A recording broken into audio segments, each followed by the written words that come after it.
त्रेताय जुगरे भगवान विष्णु और माता लक्ष्मी रूप में भगवान रामचंद्र और माता सीता जन्म ग्रहण करथिले। दशरथंकर मृत्यु परे पिंडदान पाई बिहार स्थित बौद्ध विहार रे पहुंचिले। से समय रे किछि घटना घटिला जेउथि माता सीता 4 जन को एमिति अभिशाप देथिले जे जहार प्रभाव आज पर्यंत अछि। नमस्कार सांग माने, जय जगन्नाथ। मु सुचित्रा आपण माननकु स्वागत करूछि मोर आउ एक नुआ वीडियो को। सांग माने से 4 जन को विषय रे चलंतु जानिबा आज रो वीडियो रे। जेउ माने आज पर्यंत से अभिशाप को भोगुछंती। बौद्ध विहार रे पहुंचिला परे भगवान रामचंद्र और तांको भाई लक्ष्मण पिंडदान पाई सामग्री आनिबा को गले, किंतु दुई भाईंकर फेरिबा विलंब हैला। पिंडदान रो शुभ मुहूर्त मध्य गड़ी जाउथिला। सेई मुहूर्त रे राजा दशरथ स्वयं दर्शन दे पिंडदान देबा पाई माता सीता को कहिले। से कहिले जे तांको भीषण भोक लागिलानी, शुभ मुहूर्त मध्य गड़ी जाउची।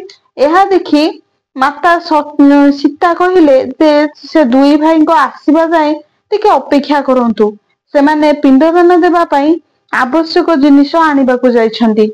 परंतु राजा दशरथ अपेक्षा करिबा को मना करिथिले।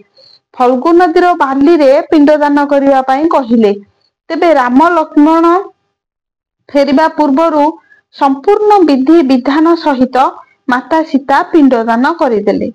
सेही समय रे जेउ माने सेठारे साक्षी थिले से माने हेले बट वृक्ष, फल्गु नदी, गोटिए गाई, गोटिए तुलसी वृक्ष एवं जने ब्राह्मण।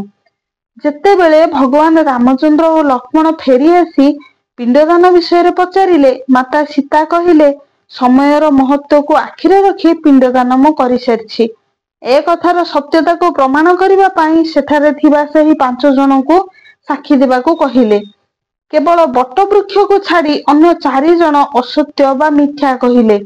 नदी, गाई, तुलसी, ब्राह्मण कहिले जे ना माता सीता पिंडदान करि नाहांती। ब्राह्मण मन मिछ कहिवार कारण हैला जे रामचंद्र सेठारे पिंडदान बेले नथिले, काले तांको पाउणाटी बुड़ी जीव, से पाउणा लोभरे सेदिन मिछ कहिथिले। तेणु माता सीता कांदिबाकु लागिले। राजा दशरथंको स्मरण कले। राजा दशरथंको आत्मा आसी राम लक्ष्मणଙ୍କ सामने सबु सत कथा कहिले। सीता संपूर्ण विधि विधान रे तांको पिंडदान करिसंती और तांको आत्मा शांति रे अछि बोली से स्वीकार कले। बट वृक्ष मध्य सत्य कथा कहिले जे नाई माता सीता बाली रे ही पिंडदान करिसंती। तेबे जाई माता सीतांकर सत्यता सिद्ध हैला। किंतु एही कथाटी एठी समाप्त हैला नाही।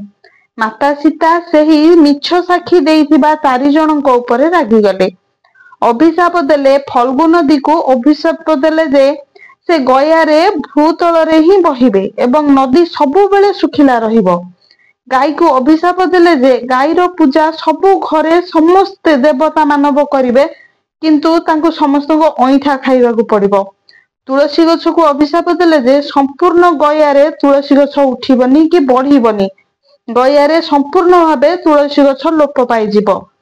ब्राह्मण को अभिशाप देले जे ब्राह्मण केबे भी संतुष्ट रहिबेनी एवं दारिद्र्य रे जीवन यापन बिताइबे।